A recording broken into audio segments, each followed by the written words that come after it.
Welcome to the Le Grim Reaper channel, where we bring you bone-chilling true stories from around the world. From haunted houses to unexplained disappearances, we have it all. So, turn off the lights, grab a blanket, and get ready for a scare.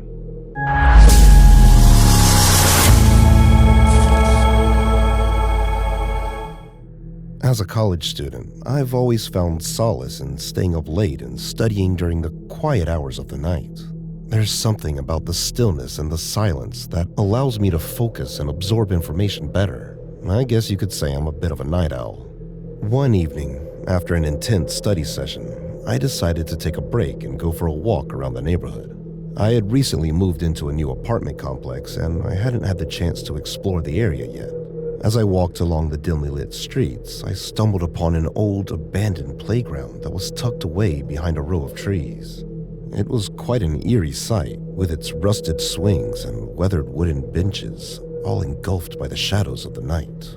Intrigued by the mysterious atmosphere of the playground, I decided to venture closer. The rusted chains of the swings creaked softly in the breeze, and the moonlight cast strange, elongated shadows on the ground. The more I observed the place, the more I felt drawn to it. I thought it might be the perfect spot for late-night study sessions when I needed a change of scenery. Although the playground emitted an unsettling aura, my fascination with it remained irresistible. I began to visit the abandoned playground regularly, bringing my books and notes with me to study under the faint glow of the nearby streetlights. There was something about the eeriness of the place that fueled my concentration, and I found myself making significant progress in my studies. But little did I know that my peaceful late-night study haven would soon become the setting for a series of unnerving and terrifying events that would change my perception of the place forever. As the days went by, my fascination with the abandoned playground only grew. I couldn't quite put my finger on it, but there was something about the eerie atmosphere that made it a perfect spot for my late-night study sessions. The strange shadows cast by the moonlight, the creaking of the rusted swings, and the cold, lonely benches somehow made me feel more focused and alert. So, I began to visit the playground every night, armed with my books and notes.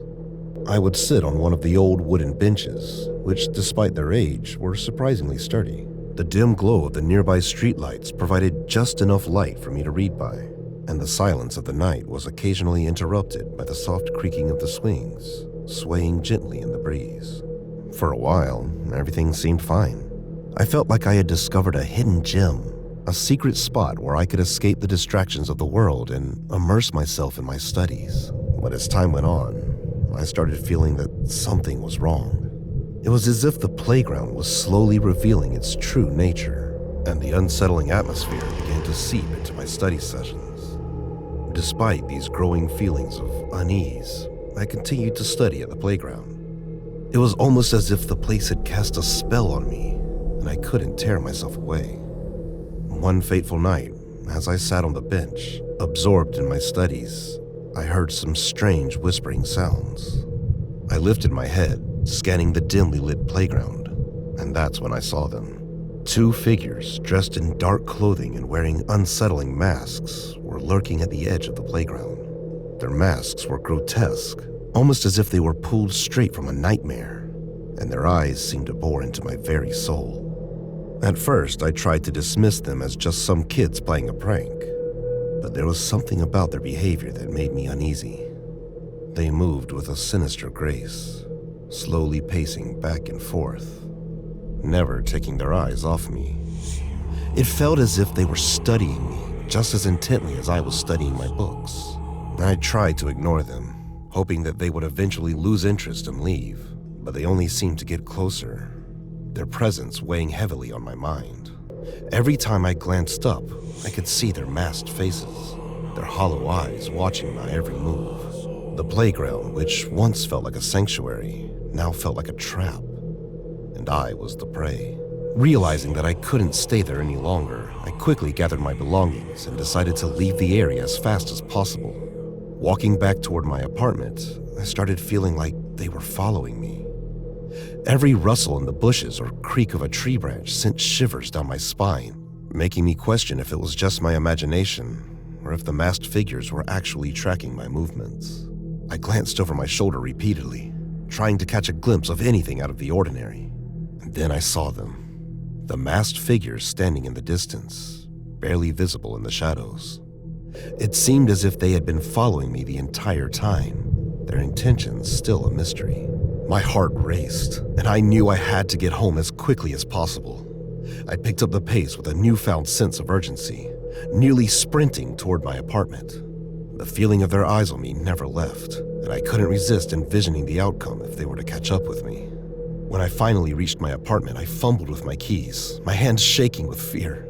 As soon as I managed to unlock the door, I burst inside and slammed it shut behind me. I quickly locked every door and window, double-checking each one to ensure my safety. As I sat on my couch, trying to catch my breath and calm my racing heart, I couldn't avoid revisiting the events of the night in my thoughts. But after some days, I got busy with my college routine and forgot about that incident. A few days after my terrifying encounter, I stumbled upon some news articles about a series of abductions in the area. Chills ran down my spine as I read the victims' descriptions and realized that they were all college students, just like me. The notion that I might have barely evaded becoming a victim myself crossed my mind. The thought of what could have happened to me haunted me, and I knew I couldn't stay silent. I decided to report my encounter with the masked figures to the police, hoping that it might help them in their investigation. Though I was unsure if the figures I had seen were connected to the abductions, I knew it was better to share my experience than to keep it to myself. As I sat in the police station, recounting my story, I couldn't help but feel a deep sense of gratitude. I was incredibly lucky to have escaped that night, and I was determined to never put myself in such a vulnerable position again. While the police continued their search for the abductors, I knew that I would forever be grateful for the intuition that had saved me from a potentially horrifying fate. We hope you enjoyed our spine-tingling stories. Don't forget to like, comment, and subscribe to the La Grim Reaper channel to stay updated on our latest uploads. Until next time, sweet dreams, if you can sleep at all.